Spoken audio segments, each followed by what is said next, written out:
Hoje nós estamos recebendo visita dos irmãos Aquiles e Solange.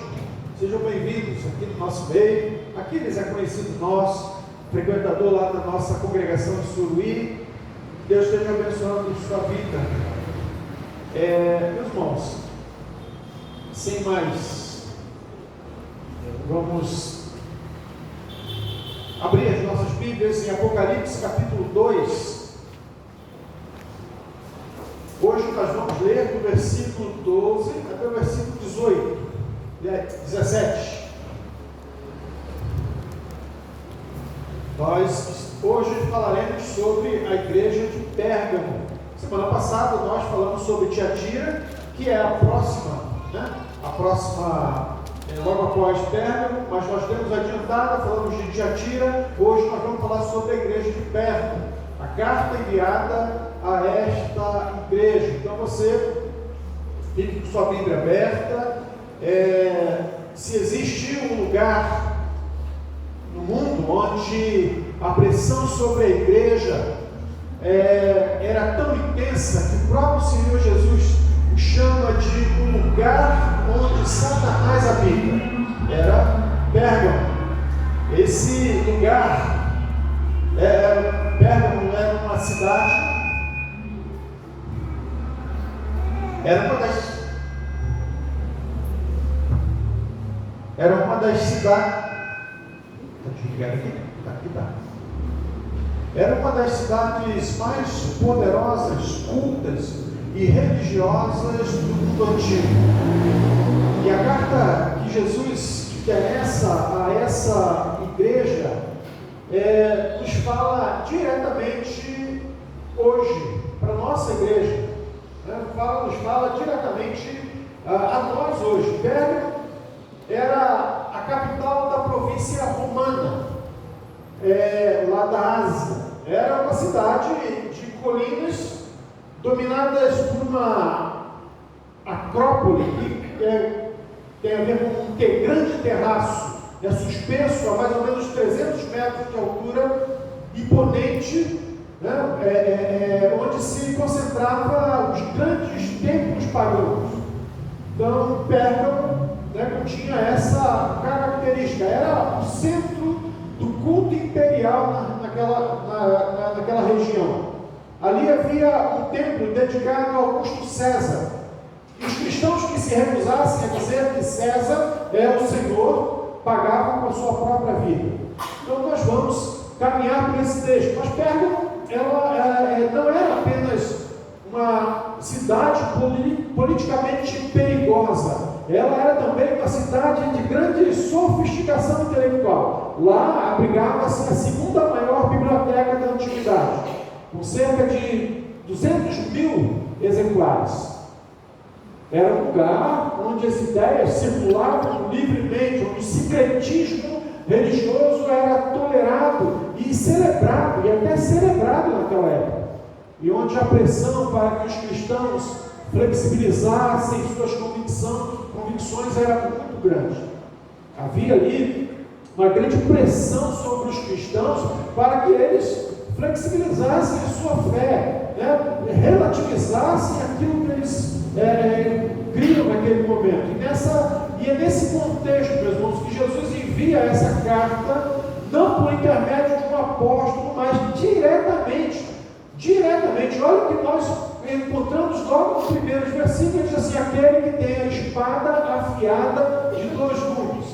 Isso não é acidente, não é por acaso que Jesus diz que é aquele que tem a espada afiada de 2 gumes. É a espada da palavra de Deus que se refere. Ele está se referindo à palavra de Deus, a mesma que julga é a mesma que salva. E Jesus está empunhando essa espada, brandindo com essa espada sobre a igreja de Pérgamo. O problema dessa igreja não era a falta de coragem externa. Eles até enfrentavam, resistiram ao martírio, mas havia aberto as portas para um inimigo muito perigoso, o falso ensino que corrói a igreja por dentro. Eles abriram as portas, eles eram até resistentes as pressões externas, mas eles abriram as portas para receber um falso ensino, e esse falso ensino, ele corrói a igreja por dentro. E é esse o nosso texto desta noite. E este é o nosso chamado, meus irmãos. Examinar o que Jesus diz à igreja de Pérgamo e ouvir o que ela está dizendo para a nossa igreja hoje. É olhar para o que Jesus falou para a igreja lá de Pérgamo e trazer para os dias de hoje e ver o que ela fala para nós hoje. Então aí, você está com a sua Bíblia aberta, acompanhe a leitura. Diz assim: escreve ao anjo da igreja em Pérgamo. Isto diz aquele que tem a espada afiada de 2 gumes. Eu sei onde moras, no lugar onde Satanás tem o seu trono, e retens o meu nome, e não negaste a minha fé, nem mesmo nos dias de Antipas, minha fiel testemunha, o qual foi morto entre vós, onde Satanás habita. Tenho, porém, algumas coisas contra ti. Tens lá os que seguem a doutrina de Balaão, o qual ensinava a Balaque a colocar tropeço diante dos filhos de Israel, para comerem coisas sacrificadas aos ídolos, e para se entregarem à fornicação. Assim também tens o que seguem a doutrina dos nicolaítas. Arrepende-te, pois se não te arrependeres, virei a ti brevemente, e contra eles pelejarei com a espada da minha boca. Quem tem ouvidos, ouça o que o Espírito diz às igrejas. Ao vencedor darei um maná escondido e uma pedra branca, e sobre essa pedra escrito um nome novo, que ninguém sabe, senão aquele que o recebe. A carta, ela começa com a identificação de quem fala. Aqui já está identificado logo no primeiro versículo quem está falando. Não é o apóstolo. Quem está falando é aquele que tem a espada afiada de 2 gumes. Essa imagem vem da visão inaugural de João, lá no primeiro capítulo, versículo 16, onde o Cristo glorificado, ele aparece com uma espada saindo de sua boca. A espada de 2 gumes. E aí, meus irmãos, essa imagem da espada de 2 gumes, lá na cultura greco-romana, era a arma mais letal da época. Era uma arma poderosíssima, cortava dos 2 sentidos, penetrava profundamente, não deixava escapatória para o inimigo. Aonde essa espada batia, cortava profundamente. O que significa essa espada saindo da boca de Jesus? E aqui nós sabemos muito bem, porque nós conhecemos lá o texto de Hebreus. Significa que a sua arma é a palavra. A sua arma é a palavra. Como Hebreus nos ensina lá, capítulo 4, versículo 12: a espada de Deus é viva e eficaz, e mais afiada do que qualquer espada de 2 gumes. Então aqui a referência é a palavra de Deus.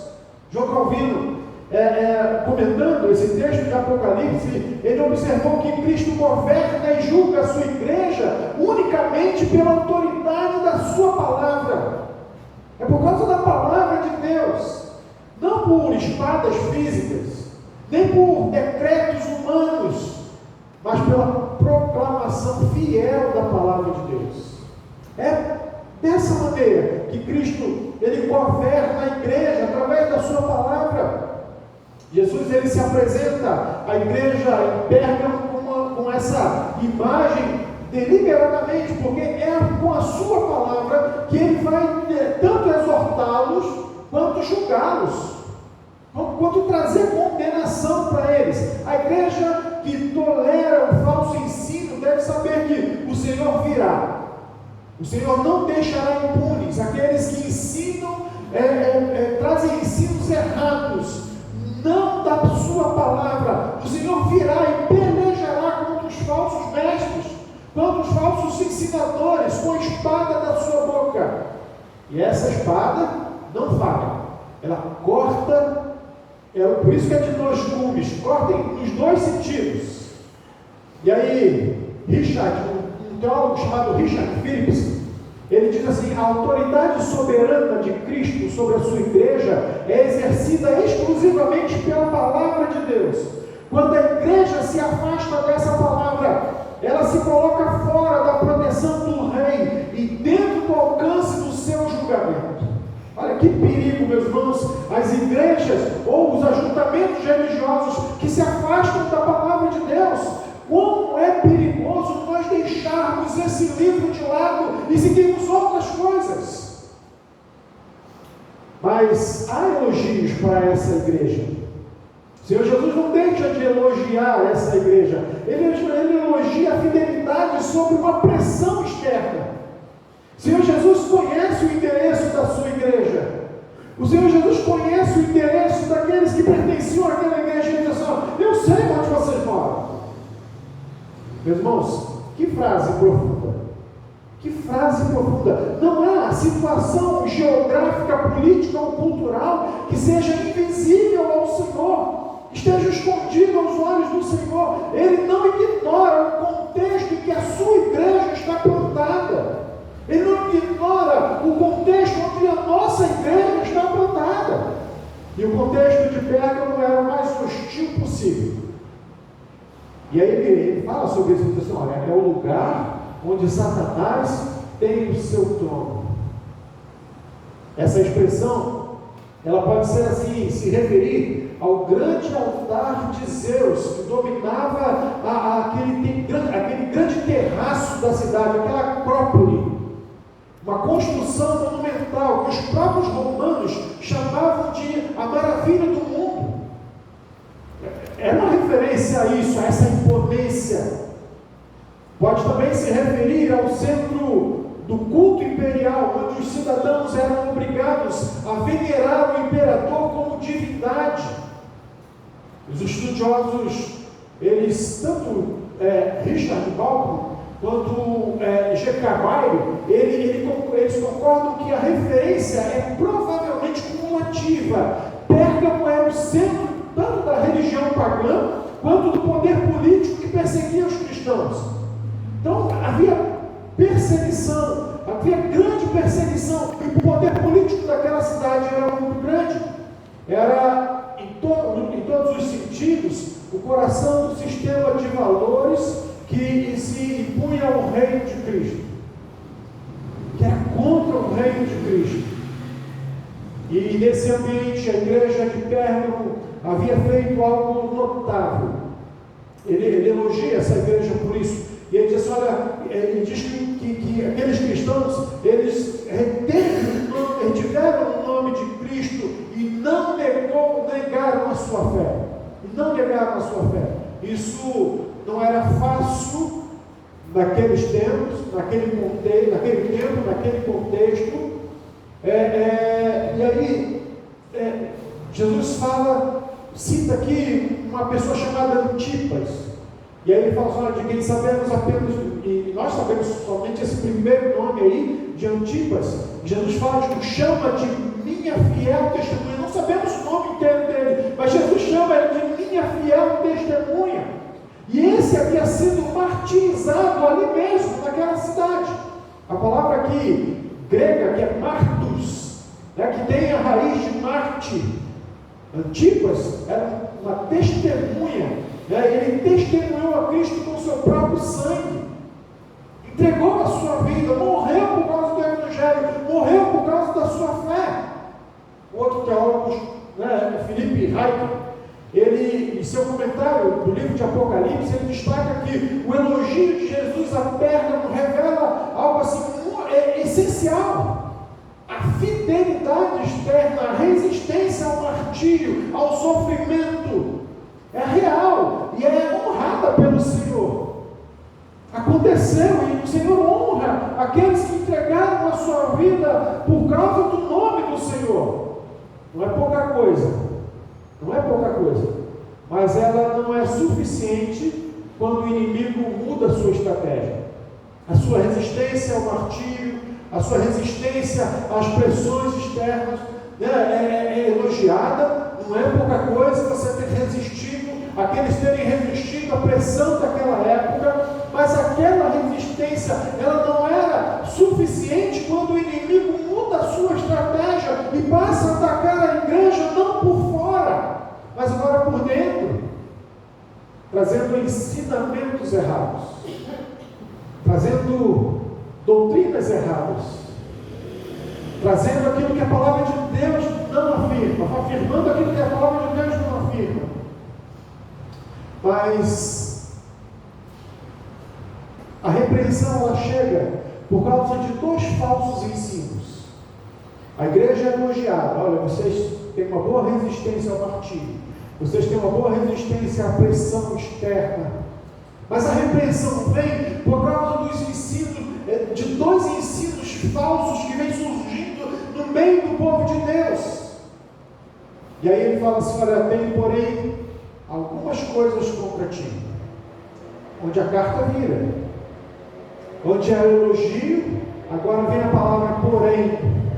Porém, tenho algumas coisas contra ti. Essa palavra porém é uma das palavras mais pesadas do Novo Testamento. Quando vem da boca de Jesus, Jesus vai elogiando, vai falando algo de bom, mas quando Jesus fala assim: olha, porém, muda tudo. Muda tudo. Tudo que veio antes, o elogio, o reconhecimento, não cancela o que vem a seguir. E aí ele fala sobre a doutrina de Balaão, que estava sendo infundida. O primeiro falso ensino é chamado dessa doutrina, a doutrina de Balaão. Para nós entendermos melhor essa doutrina de Balaão, nós precisamos assim voltar ao Antigo Testamento, lá no livro de Números. Balaão era um profeta que havia sido contratado pelo rei Balaque para amaldiçoar Israel. Quando Deus não permitiu que Balaão amaldiçoasse diretamente, Balaão sugeriu uma estratégia mais sutil: levar os israelitas a se misturarem com os moabitas, participando dos seus banquetes religiosos e das suas imoralidades sexuais. Então, quando não conseguiu que o profeta amaldiçoasse, então vamos mudar a estratégia, vamos começar a se misturar, vamos começar a misturar o povo de Deus com todos os povos ali, para que eles também participem dos nossos banquetes, das nossas imoralidades. O resultado, meus irmãos, foi devastador. Devastador. Israel caiu em idolatria e prostituição e 24.000 morreram. Que tragédia. É isso que o pecado causa. É isso que o pecado traz. É isso que o pecado causa no meio do povo de Deus. Caos completo. Caos completo. A doutrina de Balaão, lá em Pérgamo, era exatamente isso. O ensino que legitimava a participação dos cristãos em práticas idólatras e imorais. É isso que a doutrina de Balaão trazia. Olha, não tem problema vocês participarem dessas práticas aqui. Vocês podem continuar sendo crentes, mas vocês têm que se misturar com o que a gente faz também. No contexto do século I, isso provavelmente significava participar dos banquetes das guildas comerciais, como nós comentamos sobre essas guildas lá comerciais, que eram agremiações onde se comia carne sacrificada a ídolos e se praticava a imoralidade ritual. Era a versão antiga do que hoje nós chamamos de sincretismo. A mistura da fé cristã com os valores e práticas do mundo. Então, o Richard Phillips, ele vai destacar que o perigo do balaamismo não estava na perseguição externa, mas na sedução interna. E é isso que tem acontecido nos nossos dias. A igreja é atacada por dentro. Era um ensino que dizia: olha, você pode ser cristão e também participar da cultura pagã. Você pode continuar sendo cristão, mas você passa a fazer as coisas que nós fazemos, e não tem problema nenhum. Não precisa ser tão radical.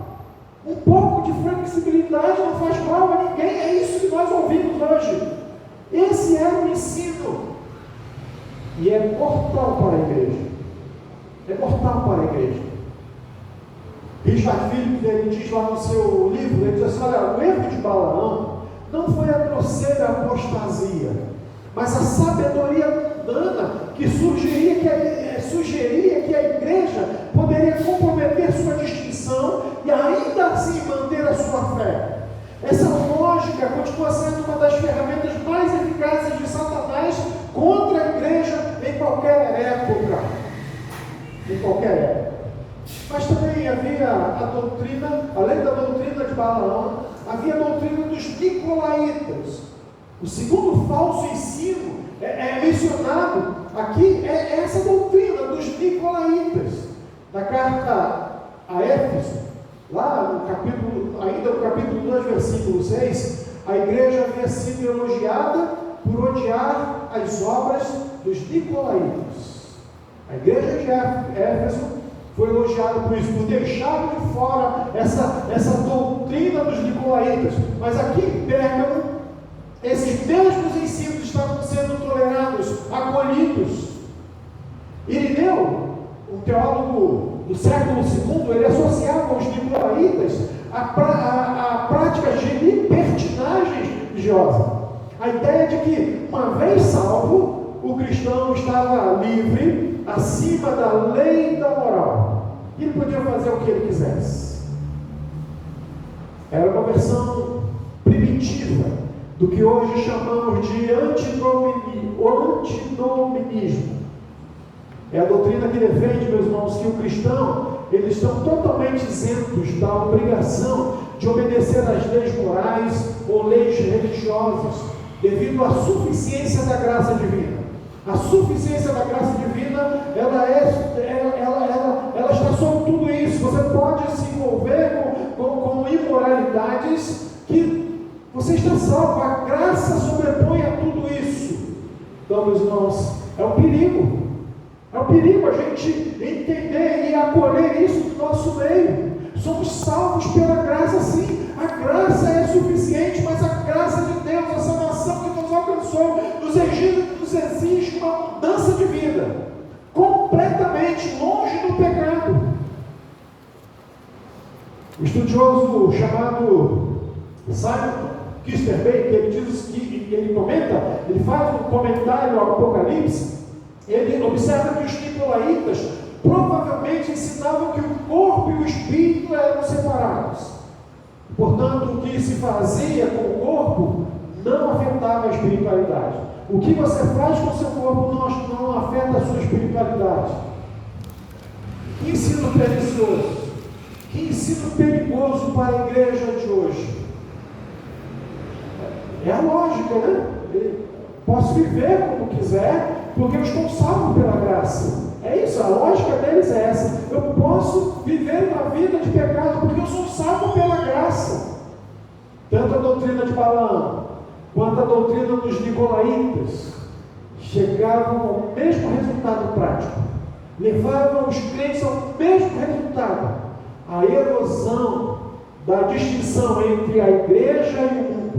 Tudo começava a parecer a mesma coisa. Essas doutrinas corroíam essa diferença entre igreja e mundo. Um pela via da idolatria, né? Um pela via da idolatria. Você pode servir a outros deuses, você pode participar dos cultos pagãos. A outra pela via da imoralidade. O que você faz com o seu corpo? Não tem diferença nenhuma, não faz diferença. Duas rotas diferentes, mas levam o mesmo destino.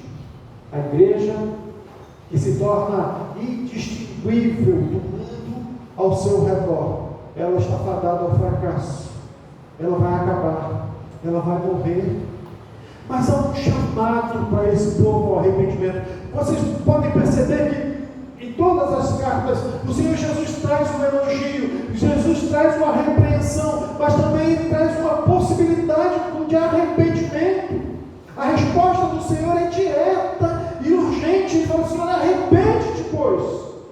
O verbo ele está aqui no imperativo, não é uma sugestão, não é uma reflexão que você pode fazer, é uma ordem do rei da igreja, que nós devemos nos arrepender dos nossos E aí você observa assim, a estrutura desse versículo, ele diz assim, não te arrependeis, virei a ti brevemente, e contra eles pelejarei com a espada da minha boca. Há aqui uma distinção importante.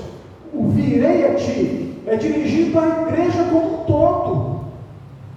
É dirigido a todos nós, como igreja do Senhor, a liderança, a congregação que estava tolerando falsos mestres. O pelejarei contra eles é dirigido especificamente aos que ensinavam as doutrinas erradas. Então, é para nós, como congregação, como povo, mas é dirigida também àqueles que ensinam, trazem os ensinamentos errados, que ensinam doutrinas errôneas. Meus irmãos, ambos estão em perigo, tanto aqueles que toleram, quanto aqueles que ensinam, mas por razões diferentes. Os falsos mestres, por ensinar o erro, e a igreja, por tolerar o erro. Por tolerar o erro. João Calvino, ele comentando essa passagem, algumas passagens paralelas, ele argumentava que a responsabilidade da igreja de disciplinar os falsos mestres não é opcional. Não é opcional, é uma expressão da própria santidade de Deus que habita no meio do seu povo, que conduz a igreja, que é o dono da igreja, que passeia no meio da igreja. Quando a igreja se recusa a disciplinar, ela não está sendo tolerante ou amorosa, ela está sendo desobediente. Está sendo desobediente. Quando a gente usa a desculpa, amorosa de tolerar o pecado, nós estamos sendo desobedientes. O teólogo chamado Charles Hodge, ele diz assim: olha, a recusa a exercer a disciplina eclesiástica não é bondade. Não é bondade, é cumplicidade. A igreja que não confronta o erro em seu meio não está protegendo os fracos, está os abandonando. Que grave se nós pensarmos assim. Jonathan Edwards, em seus ensinamentos, seus escritos sobre avivamento, sempre enfatiza que a reforma doutrinária é o solo do qual o avivamento verdadeiramente vai brotar. Vai brotar o avivamento. Quando a doutrina é reformada, ela é aplicada, o verdadeiro avivamento ele brota. Não há avivamento genuíno que conviva pacificamente com os falsos ensinos. O Espírito Santo, ele não bendiz a mistura de verdade ao erro, do pecado com santidade. Não, de jeito nenhum. O Espírito Santo não bendiz isso. Não bendiz essa mistura entre verdade e erro. Mas, meus irmãos, a promessa, há um convite ao arrependimento, mas há também uma promessa àquele que vencer. Há uma promessa para aquele que se mantiver puro, santo. Como em todas as cartas às 7 igrejas, há uma promessa ao vencedor, aquele que perseverar na fé verdadeira. Essa promessa tem duas partes: o maná escondido e a pedra branca com um nome novo. O maná escondido vai, é claro, fazer ligação ou evocar o maná que Deus proveu no deserto. E mais especificamente, o pote de maná guardado na Arca da Aliança, para um povo que estava sendo tentado a comer carne sacrificada aos ídolos nos banquetes pagãos. A promessa é profunda, uma promessa de um alimento sadio. Quem rejeitar a mesa dos demônios receberá a mesa do próprio Deus. Quem recusar a comida contaminada do mundo receberá um alimento celestial que sustenta para a eternidade. E é exatamente isso que o Senhor fala lá em João: aquele que comer da minha carne não voltará a ter fome. É um alimento eterno. É um alimento eterno. Mas ele fala da pedra branca com um nome novo. E isso tem sido assim interpretado de diversas maneiras pelos comentaristas. Alguns conectam assim ao costume greco-romano de votos de absolvição judicial. Pedras brancas eram usadas para declarar inocência. Mas outros associam ao uso de pedras como convite de entrada para um banquete especial. E aqui nós sabemos qual será o nosso banquete. Somos convidados a participar do banquete celestial. De qualquer forma, essas duas imagens é de acesso. É de acesso à justiça de Deus. É de acesso ao banquete celestial. De intimidade, de uma identidade nova e especial, concedida pelo próprio Cristo aos seus fiéis, aqueles que permanecerem fiéis, que guardarem o seu nome. O nome novo que ninguém sabe, senão aquele que o recebe, aponta-se para a profundidade da comunhão com Cristo, que aguarda o crente fiel. É uma promessa que transcende qualquer benefício que o mundo pode oferecer. Meus irmãos, sabendo disso tudo, reconhecendo o contexto que aquela igreja estava plantada, nós também moramos onde Satanás habita. Nós também vivemos onde Satanás habita. A primeira coisa que esse texto nos diz é que Jesus, que conhecia o endereço de Pérgamo, também conhece o nosso endereço. Ele conhece onde está plantada a nossa igreja. Ele conhece onde você mora. Ele sabe onde você mora. Ele sabe sobre que pressão você vive. Pressão cultural, pressão profissional, pressão familiar, pressão social. A nossa sociedade tem seu próprio trono de Satanás. Não um altar de pedra numa colina, como lá em Pérgamo, mas uma cosmovisão de Satanás, que permeia a mídia, permeia as universidades, permeia os ambientes de trabalho e até as redes sociais. É uma cosmovisão que vai dizer o seguinte: olha, você pode acreditar no que quiser, desde que não afirme que é a única verdade.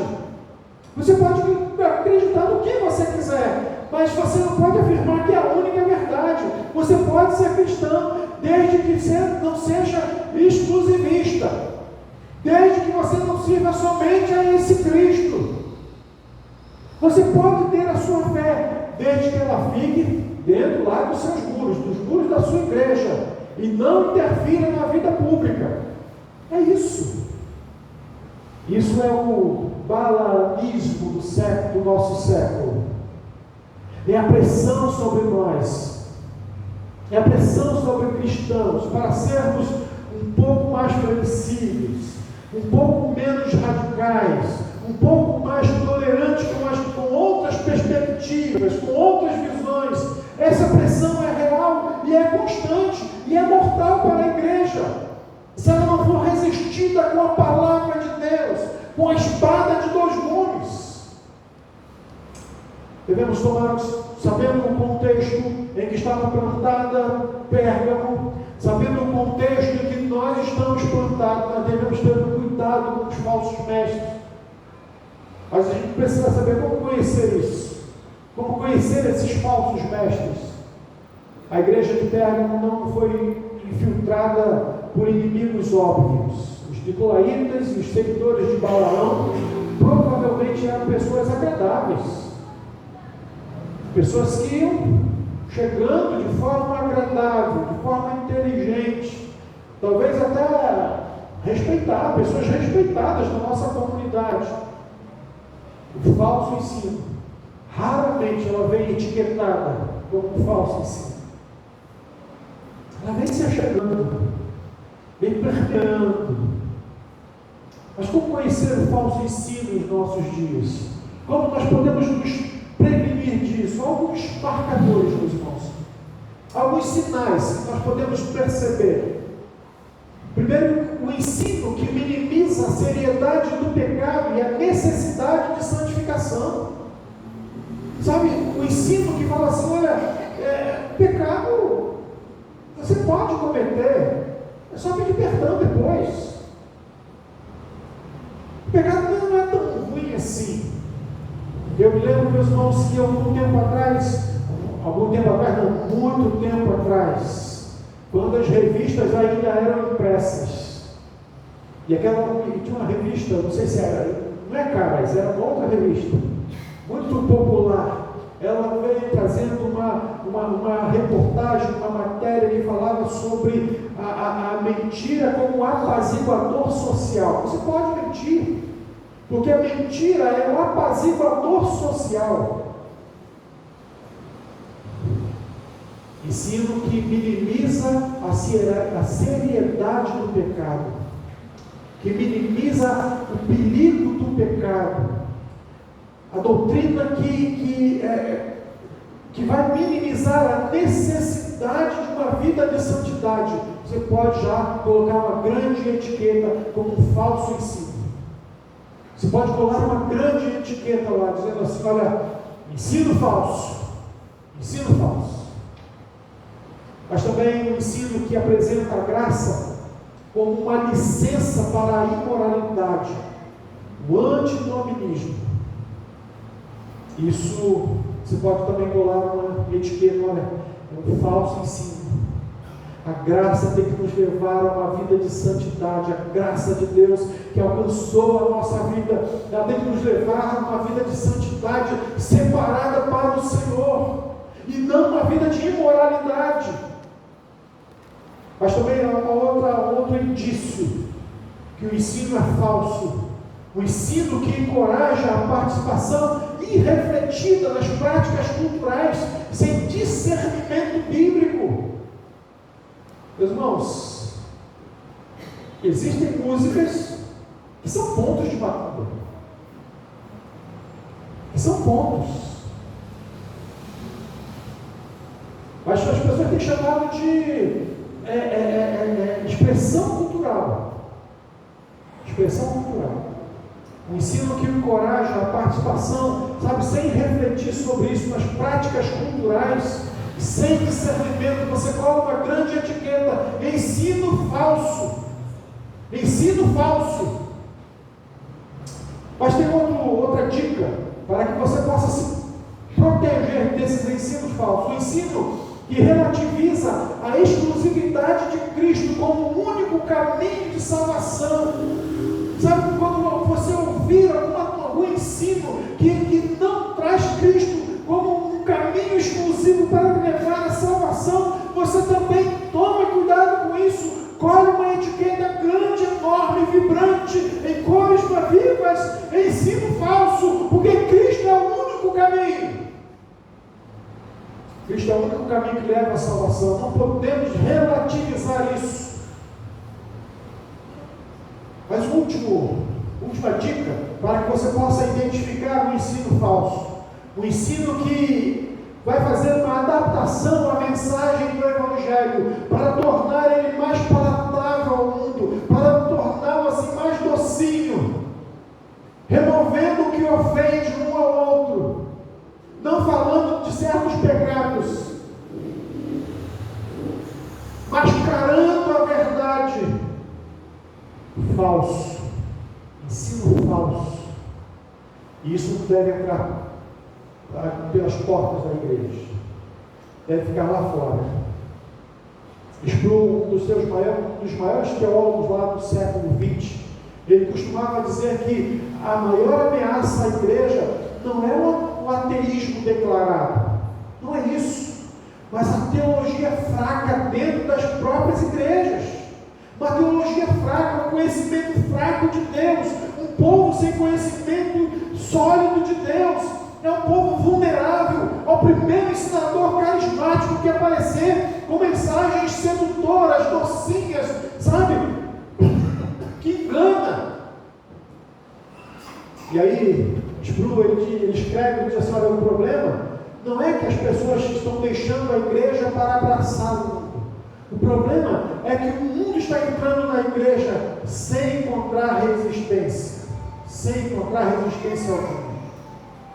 Sabe, a gente tem abraçado tantas coisas, tem visto tantas coisas acontecerem nas nossas igrejas por aí, mas há uma responsabilidade da tolerância equivocada. E aí eu quero falar especificamente sobre algo que este texto ele vai nos mostrar com clareza. A igreja em Pérgamo, ela não era composta de falsos mestres, mas a maioria das pessoas ali, elas eram fiéis. Elas não haviam suportado perseguição, elas não haviam negado o nome de Cristo, mas elas toleravam entre si aqueles que ensinavam o erro. E Jesus os repreende por isso.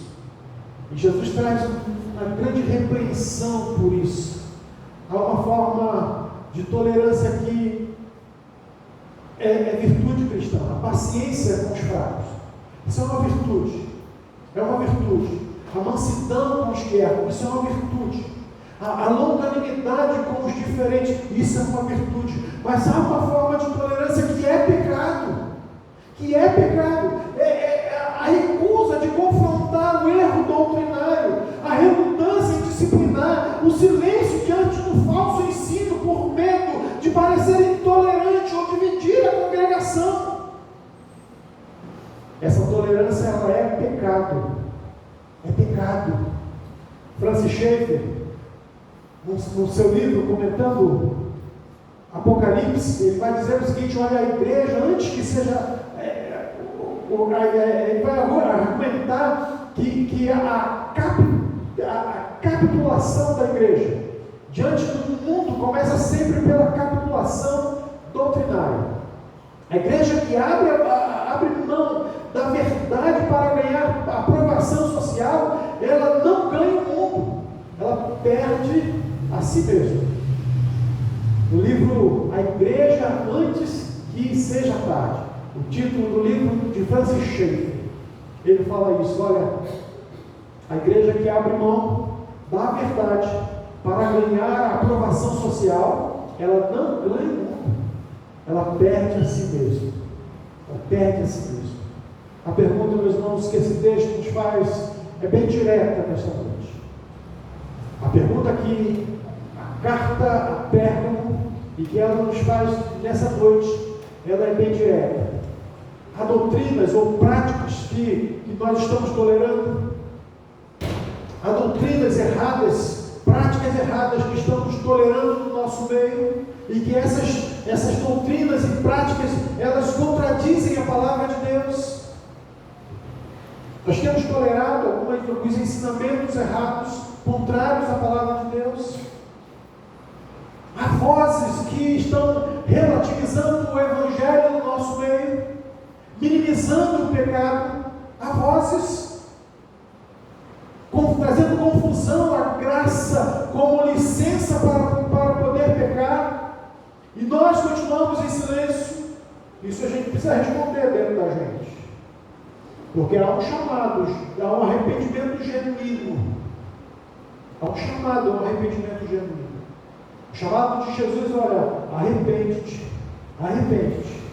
E o arrependimento genuíno, ele tem duas dimensões que precisa ser entendida. Primeiro, ela é pessoal. Cada membro desta congregação precisa examinar o próprio coração.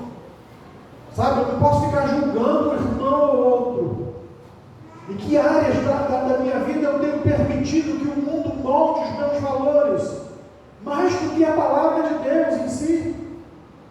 Em que ponto tenho flexibilizado as minhas convicções por causa da pressão social? Onde tenho servido a dois senhores? O segundo chamado é eclesial. A igreja, como um corpo, ela precisa se arrepender de qualquer tolerância equivocada, como o erro doutrinário. A igreja precisa se arrepender disso. A igreja precisa identificar a sua tolerância ao erro e se arrepender dessa tolerância, desse pecado. Isso não significa uma paranoia ou uma caça às bruxas, sair vendo aqui quem tem erro, quem tem falhas e sair. Não é isso, não. Significa um compromisso renovado com a sã doutrina, com a doutrina bíblica, com o ensino fiel da palavra de Deus, disciplina eclesiástica exercida com amor e com firmeza, chamando o pecador a um arrependimento, e ensinando e caminhando com ele. Jonathan Edwards, lá numa grande obra dele, a Narrativa Fiel, ele vai descrever o avivamento lá da sua cidade, observando que o avivamento genuíno sempre começa com um senso renovado de santidade de Deus. Sabe, com um senso renovado da santidade de Deus e da seriedade do pecado. E aí ele vai dizer, olha, não há fogo no Espírito sobre uma igreja que está em paz com doutrinas que Deus abomina. Que Deus abomina. E aí ele escrevendo, ele literalmente está assim, olha, o avivamento não vem como recompensa por programas elaborados ou de esforços humanos. Ele vem quando a igreja retorna à seriedade com que Deus trata a sua própria palavra e a santidade do seu próprio nome. Mas aí agora a gente, sabendo disso tudo, meus irmãos, que a gente está em perigo por causa das doutrinas dos nicolaítas, de Balaão, que vai se infiltrando dentro da igreja, mas nós precisamos buscar um verdadeiro avivamento para a nossa igreja. E aí eu quero terminar aqui falando sobre esse avivamento que nós precisamos, que eu preciso e que certamente você precisa, porque é isso que esta igreja precisa, porque é isso que nós como igreja precisamos, é isso que eu creio que o Espírito de Deus Ele está querendo fazer no nosso meio, que em todos os momentos o Senhor tem trazido mensagens sobre avivamento, sobre mudar o rumo da nossa história. Mas nós precisamos entender, olha, avivamento genuíno não é um programa. Agora vamos montar um programa de avivamento. Não é isso, não é um programa. Não é uma série de cultos especiais que nós podemos fazer aqui. Não é um fenômeno emocional onde nós vamos gritar, chorar, sabe? De curta duração. Não é isso. Avivamento genuíno é o Espírito Santo descendo sobre a igreja, caminhando no nosso meio. Uma igreja que se humilhou diante de Deus, que se arrependeu dos seus pecados, que voltou à seriedade com a palavra de Deus. Avivamento verdadeiro e genuíno é isso. O avivamento lá que houve lá no século XVIII, aquele que transformou a América, né, e a Grã-Bretanha, não começou com uma inovação metodológica da igreja. Começou com pregadores como George Whitefield, os irmãos Wesley, que simplesmente, meus irmãos, eles não faziam nada de diferente. Eles simplesmente pregavam o Evangelho. Sabe, um Evangelho não diluído, um Evangelho não ralo, chamando os pecadores ao arrependimento e à fé. E Deus honrou aquela pregação fiel. O avivamento que precisamos começa com a espada de dois gumes da palavra de Deus, penetrando a nossa alma, penetrando a nossa alma. Começa quando pregadores e presbíteros têm coragem de dizer o que Jesus disse, que há coisas que Deus tem contra nós, que há pecados que precisamos abandonar, que há doutrinas das quais nós precisamos nos arrepender. A promessa de Jesus ao vencedor é real, não é aqui algo fictício. A promessa de Jesus ao vencedor é real. O maná escondido, a pedra branca, um nome novo.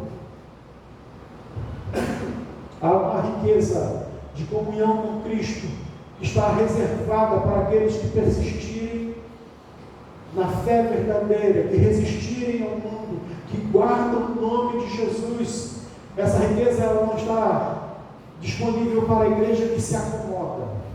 Tá bom assim, e vamos levando.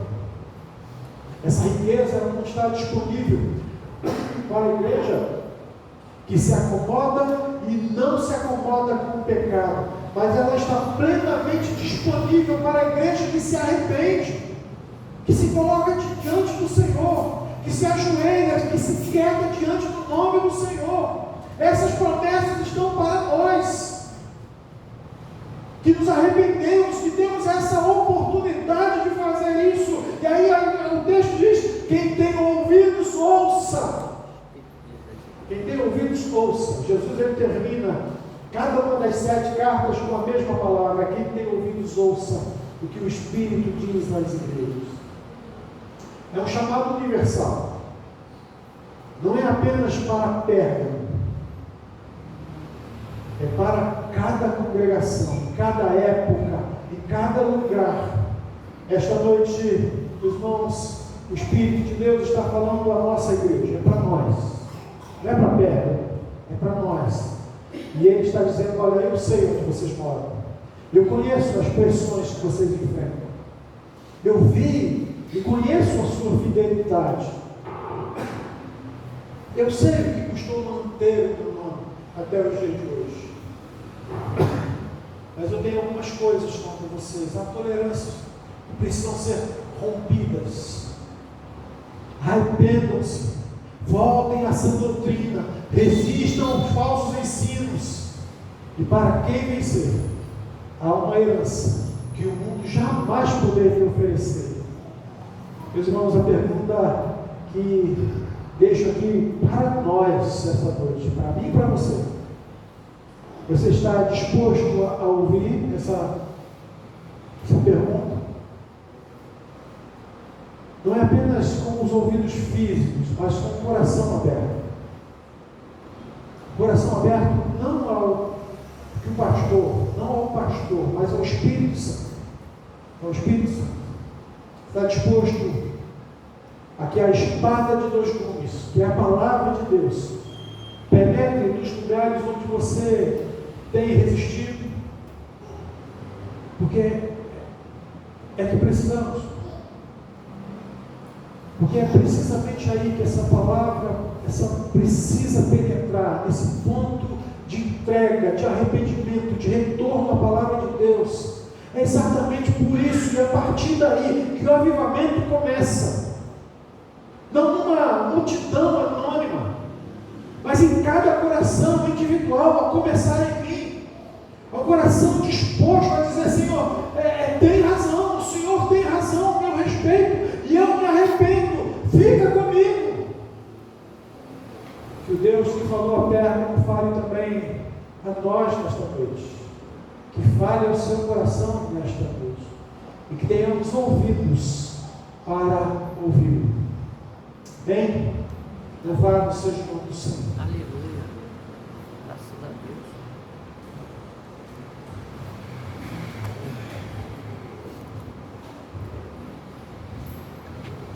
Amém. Meus irmãos, fiquem de pé. Vamos então ao hino 147. Vencendo em Jesus. Logo após, o pastor estará fazendo as considerações finais.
Glória.